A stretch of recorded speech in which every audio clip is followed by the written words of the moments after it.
Today I'm actually joined by a York Region City of Vaughan company, Clearbridge Mobile, Deepak Chopra. Deepak, thanks for being here, and why don't you introduce, first of all, Clearbridge Mobile. Thank you for the opportunity to talk today.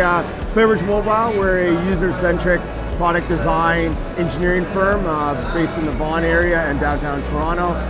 We build mobile apps, full-stack systems, working with enterprises, innovators, and entrepreneurs throughout North America, with particular focus in around the Toronto area. Excellent. And so here you are at Web Summit. Why are you here, and who are you hoping to connect with? It's a great opportunity. One, as Clearbridge, as an innovator, as a company that's working with leading-edge entrepreneurs and enterprises, it's great for us to stay on the trends of technology, what's happening out here.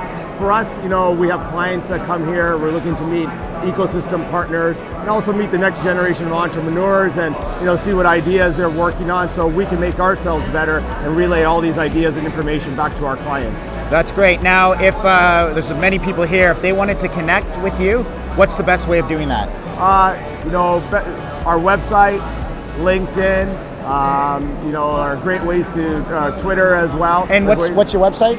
www.clearbridgemobile.com. If you go on there and click on one of the contact links, we can definitely get in contact. It's a great show, and looking forward to meet everyone that wants to meet. Thanks, Deepak, and have an awesome show. Thanks, Gord. Appreciate it.